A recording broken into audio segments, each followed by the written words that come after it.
straight ahead, plugging a leak in the state water plant. Lawmakers stepping in to stop a project that would pump thousands of gallons of water out of East Texas. But is it now also time to update the 120-year-old law allowing it? Chairman Cody Harris with us from the Capitol. Republicans considering several ways right now to punish Democrats for their quorum break. One idea would change the state constitution. And State Rep Richard Hayes says a Democrat has even expressed support for it. But can Democrats defend themselves against the fallout from the quorum break? They are asking why flood relief has yet to make it to the governor. State Rep Cheryl Cole takes our questions from Austin. And a new trend developing in the Republican race for U.S. Senate. John Cornyn now closing in on Ken Paxton. Inside Texas Politics with Jason Whiteley starts now. Thank you for joining us here. Despite a holiday weekend, there is a lot happening politically across our state. First up, the race for U.S. Senate on the Republican side appears to be tightening up. All summer, Ken Paxton had a double-digit lead over John Cornyn. A new survey now shows Paxton might be losing that head start. He's at 42%, Cornyn at 37% in this latest poll from Echelon Insights. It's the third survey this month showing a single-digit race. Polls, of course, are only a snapshot in time. The battle over new political lines in Congress has left the legislature and now heading to court. Two lawsuits now filed over this. The NAACP and LULAC both have sued, arguing the new maps dilute the political power of blacks and minorities. President Trump asked Texas to remake its congressional district so Republicans could keep control of Congress next year. And for those of us constantly upset about the ever-rising property taxes, here is a proposal you might want to watch. It's House Bill 299, the property appraisal lock, and if passed, would lock your home appraisal to your purchase price. Republican State Rep Shelley Luther introduced it, arguing that to be taxed on an unrealized gain is outrageous. All right, punishing Democrats for that quorum break is next up for the state legislature. One idea they're going to consider changes what a quorum is, reduces it from 2/3 of all members to just a simple majority. And that means Republicans could meet in the House of Representatives without Democrats even there. State Rep Richard Hayes, a Republican from Denton County, is proposing this and says one Democrat has even expressed support for it. Representative, welcome to the program here. Let's talk about House Joint Resolution 10. If this were to change the Constitution, voters said, sure, let's do this. Would minority parties ever really have any leverage in Texas? Well, I don't think it's about leverage, and it shouldn't be about leverage. Texas is only one of 4 states that has the 2/3 requirement for a quorum. So 46 states say majority is a quorum. And that is the rule with most every organization. A majority of your members constitutes a quorum. And the minority party, to kind of answer your question, always has input. You know, we're not enemies. We talk with each other. We work with each other. Probably 85% of the bills we pass are really nonpartisan. There's a few bills every session that seem to get everyone's blood pressure up. But even on those bills, you know, we work with each other. We're on committees together. We're down the hall from each other. We have lunch together. And so it's not so much about leverage. It's about communication. And I think we have excellent communication. Yeah, there's no question this was a political stunt to break quorum. That's what they are. But, you know, I've been talking to some of your folks, some of your friends on the other side of the aisle, and they say, well, listen, if this were to pass and become part of the state constitution, it would just criminalize dissent. No, they can still have dissent. They can ask questions during our committee hearings. They can do it on the floor. They can talk to us in the hall. Quite frankly, most of the work is done not on the floor of the House. It's done in the committee. It's done in the halls. It's done over lunch, or it's done over dinner when we're working on bills. It's staffer to staffer. And those things, it's just a disservice for those not to happen. What kind of reaction have you had from your Republican colleagues? Well, so far it's been excellent. I have 77 members who signed on to the bill. And I'll say even a Democrat has signed on to the bill. Let's say with 76 so far Republicans, 1 Democrat. And there will be others. A number of the Democrats are okay with it. They just say, hey, we want to trade something for coming on board and supporting this. And I said, okay, well, like, what are you looking for? And they said, well, why don't we be able to pay our fines, which are about $9,300? Why don't we pay our fines from our campaign funds?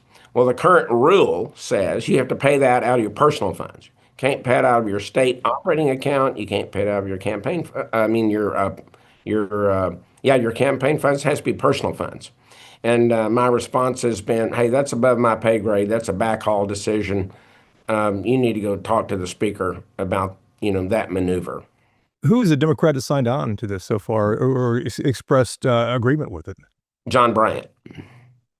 And John's, From Dallas, yeah, lawyer, longtime rep member, longtime U.S. congressman, came back to the House in 2023, and he just says it's good public policy. And that's what we're talking about. What do we want our public policy to be? Representative, it's good to see you. Thank you for the time. Thank you, sir. Very nice to be in your program, and thank you for having me. All right, let's bring in the roundtable to talk about the politics of this. Natalie Haddad is here, a political reporter at WFAA in Dallas. Ashley Godot is political director at KVUE in Austin, and I am Mitra, of course, senior managing editor at the Texas Tribune. Let's start with you. Are you surprised at the strange bedfellows there that John Bryant is on board with this proposal from Richard Hayes? Yeah, strange bedfellows indeed, but it's kind of an interesting thing when talking about process, and John Bryant's, it sounds like from Representative Hayes is basically talking about process and that regardless, you still have to govern. And I think it's an interesting thing to discuss because, whether you're in the majority or minority, there's still the whole process too. I think the bigger question here too is is there still representation in that process? And that's the thing that'll probably be debated in this legislation. Yeah, that's certainly the balance there too. Well, what are you expecting, Ashley, as far as punishment for Democrats? Because Republicans couldn't even gather enough votes internally for a censure for Democrats. Yeah, I think that as of right now, we're probably going to stand where we are, right? Which is the fines, that you have to pay the fines out of your personal funds. But I think there will be something else that will come. But it's a very tricky road to walk because, again, you've got to work with these people on the other side of the aisle to get some of your legislation passed. Yeah, they do have to work together, Natalie. But at the end of the day, what kind of message does it send if Republicans aren't even on board with this? Censuring is symbolic. Taking away seniority is even harder. I think at the end of the day, GOP knows that they will risk pushback because even though they are the majority and Democrats are the minority, the Democrats still represent so many Texans. So, I think this is just, I'm not surprised by this outcome at all. Yeah, and at the end of the day, like Ashley said too, they do have to work together to pass other legislation that may not be as controversial. Guys, thanks so much. Back to you all in just a moment, and a lot more ahead here, including this.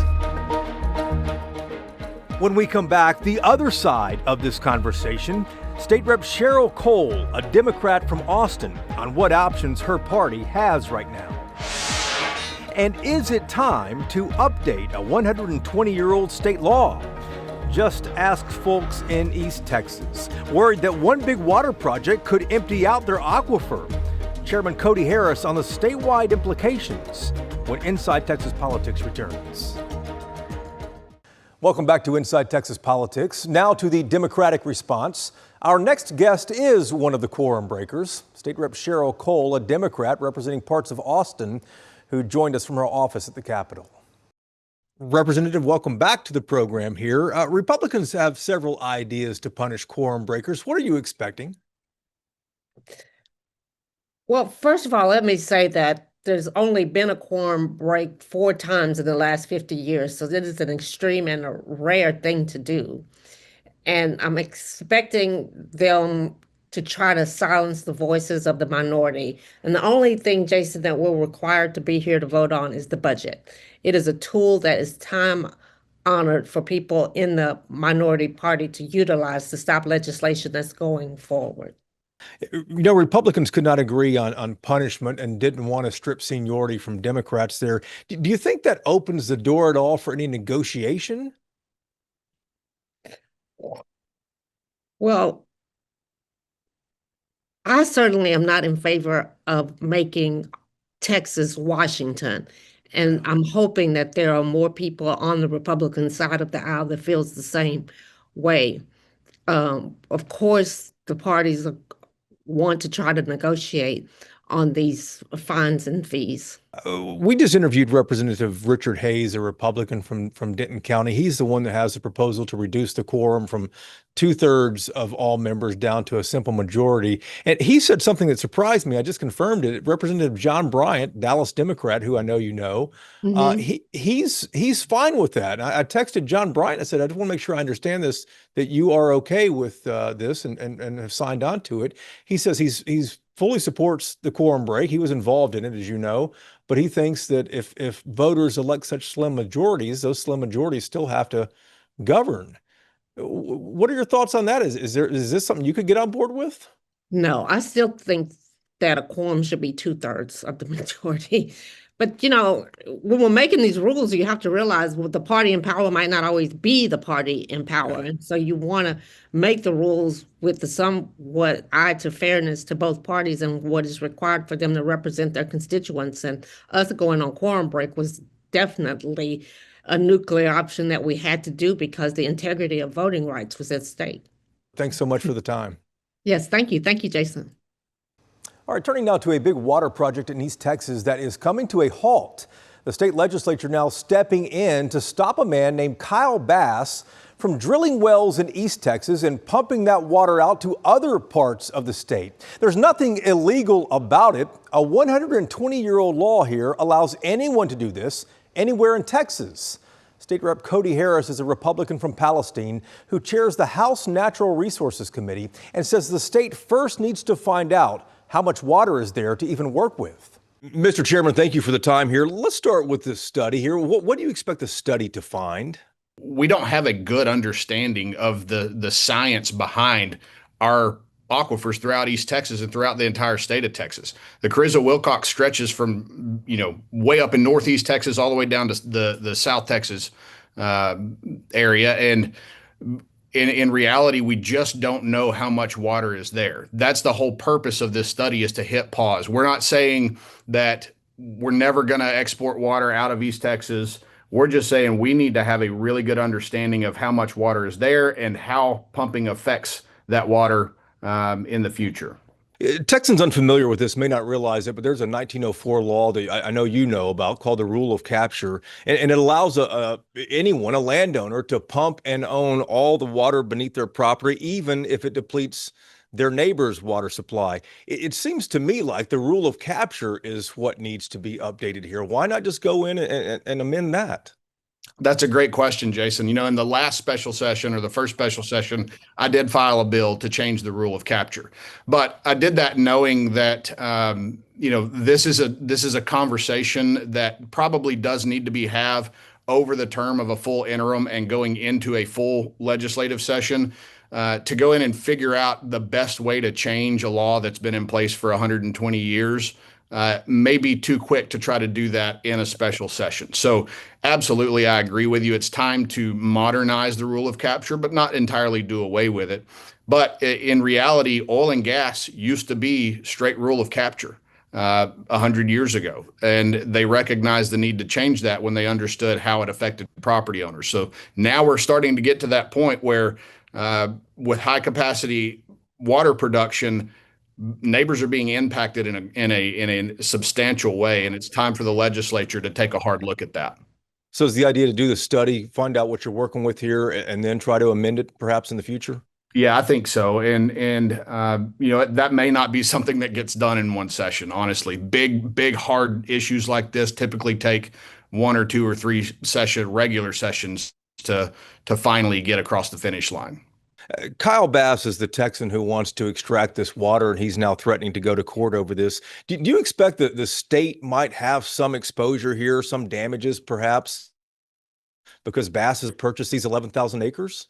Yeah, I really don't think so. I mean, it is the legislature's role to be stewards of our most precious resources, and we have set up groundwater conservation districts to do that, and we've given the ability for local areas to set up groundwater conservation districts, but they are an extension of the state, and so it is absolutely within the purview of the legislature to step in and say, this is how we think you should do things.